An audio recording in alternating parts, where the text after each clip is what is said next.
ನಮಸ್ಕಾರ ಸ್ನೇಹಿತರೆ. ಇಂದು ನಾವು ಭಗವದ್ಗೀತೆಯ 4ನೇ ಅಧ್ಯಾಯ ಜ್ಞಾನಯೋಗದಲ ಯುದ್ಧದ ಮಧ್ಯೆ ನಡೆದ ಸಂಭಾಷಣೆ ಮತ್ತು ಅದರ ಅರ್ಥವನ್ನು ತಿಳಿದುಕೊಳ್ಳೋಣ.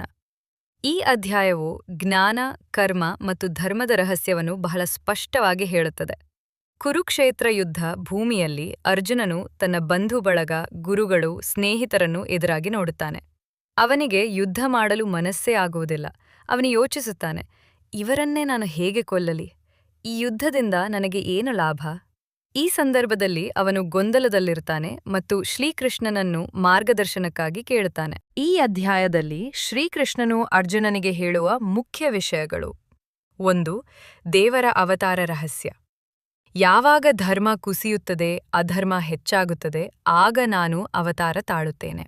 ಅಂದರೆ ಸತ್ಯವನ್ನು ಉಳಿಸಲು ದೇವರು ಬರುತ್ತಾನೆ. 2. ಜ್ಞಾನಯೋಗದ ಮಹತ್ವ.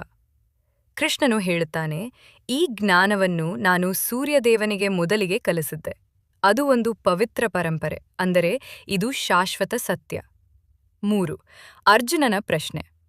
ಅರ್ಜುನನು ಕೇಳುತ್ತಾನೆ, ನೀವು ಈಗಾಗ ಹುಟ್ಟಿದವರು, ಸೂರ್ಯದೇವನು ಬಹಳ ಹಳೆಯವರು, ಹಾಗಾದರೆ ನೀವು ಹೇಗೆ ಅವರಿಗೆ ಕಲಿಸಿದ್ದಿರಿ? 4. ಕೃಷ್ಣನ ಉತ್ತರ. ನಾನು ಅನೇಕ ಜನ್ಮಗಳನ್ನು ಪಡೆದಿದ್ದೇನೆ, ನೀನು ಕೂಡ.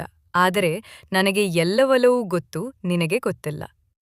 ದೇವರು ತನ್ನ ಅವತಾರಗಳನ್ನು ನೆನಪಿಡುತ್ತಾನೆ. 5. ನಿಷ್ಕಾಮ ಕರ್ಮ, ಸೆಲ್ಫ್ಲೆಸ್ ಆಕ್ಷನ್. ಫಲದ ಆಶೆಯಿಲ್ಲದೆ ಕೆಲಸ ಮಾಡು. ಯುದ್ಧವು ಧರ್ಮಕ್ಕಾಗಿ ಆಗಿದ್ದರೆ ಅದು ತಪ್ಪಲ್ಲ. ಯುದ್ಧ ಸ್ವಾರ್ಥಕ್ಕಾಗಿಯಲ್ಲ, ಧರ್ಮಕ್ಕಾಗಿ. ಅರ್ಜುನನ ಗೊಂದಲವನ್ನು ದೂರ ಮಾಡಲು ಕೃಷ್ಣನು ಜ್ಞಾನ ನೀಡುತ್ತಾನೆ.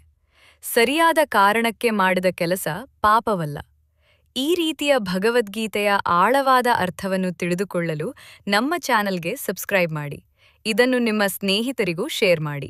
ಧನ್ಯವಾದಗಳು.